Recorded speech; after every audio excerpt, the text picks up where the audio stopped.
going to have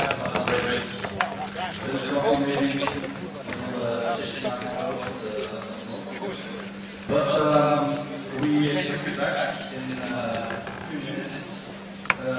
Later, we have Massimo Cultura, number 6 in the world.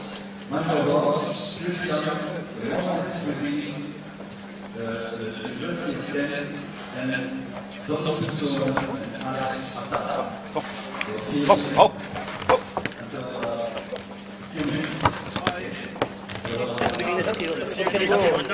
See you tomorrow.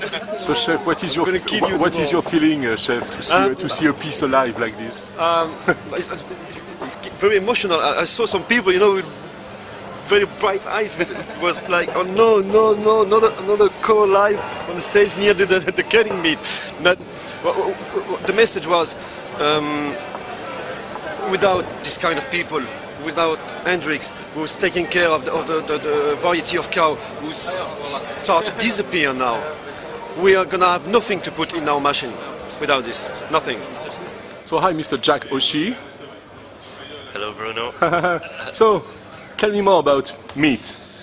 So, what do you want to know and where would I start? Anything. Because it's a subject that I couldn't stop talking about.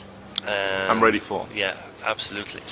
As we had said briefly today at Flemish Primitives, that first of all, there's no such thing as the best meat. You know, we saw the beautiful red cow of Flanders. You know, Belgium often gets bad press with Blau, but it still can be very good as well, properly cooked, and it everywhere has a purpose and a terroir, as Hendrik said out there. It's just like wines. So we try and give our customers what they want is the most important thing. And thankfully in Brussels, as you know, I have a very international clientele, a lot of Belgians as well, of course, but we have people from all over Europe and all over the world. And so that was a great training ground for me, because I learned listening to people what their expectations were with meat, and whether it's, you know, the Americans are used to corn-fed beef, which is very bad incidentally, but it has sweeter fat, and you know, so they wouldn't appreciate very old-fashioned yellow fat off of grass and overaged meat. It's just not saleable for every market. So it's like we said, if you had 15 children in a family, they would all have different characters and everything as well. So you have to use different parts of the beef in different ways. So whether it's a flank steak, or is there gelatine in it, is there not gelatine in it, the jarret, you know, and the butcher, I believe, needs to know all these things and where the physiology of the animal, and understanding why it's important to remove that muscle from that one. And you know, I'd come from a very old-fashioned cutting technique in Ireland, which, you know, we incorrectly cut across muscles. And you know, you might have 4 or 5 or sometimes 6 muscles in the same primal joint, and it's just, you cannot cook them in the same way. But of course in Ireland we didn't know how to cook historically, not like in Belgium. So I really learned a lot of this magic in Brussels, and dealing with, you know, great chefs here in Brussels, and chefs who've become great friends, and always discussing and always pushing the barrier and investigating and asking why all the time.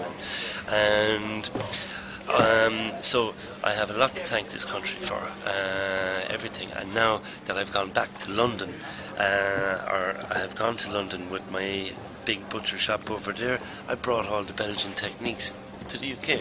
So we find that we're educating a lot of butchers over there, and you know, on pieces of meat like bavette and onglet, you see in many of the central London restaurants now, and that's a very, very Belgo-French type cut of meat. And we teach people how to cook them, we do demonstrations and all those things all the time. So we're getting more value into the carcass and taking the pressure off the contre-filet, which is until the day, Bruno, they breed a cow or a contre-filet with 4 legs, we need to start looking at, you know, other ways of using and appreciating and making the sure different that we use pieces of the everything. Yeah. beef. What is your point of view about the campaign against the meat? That, you know, there is a book coming from the States showing that the people, they should not eat meat, and so. How you manage with that to show that meat is important in huge quality, but not for mass quality? The problem with America is it's such a vast and huge country. You know, for example, they need 9 billion chickens a year just to feed themselves. You cannot do poulet breasts for 9 billion people, or even la belle rouge, poulet pâte noire.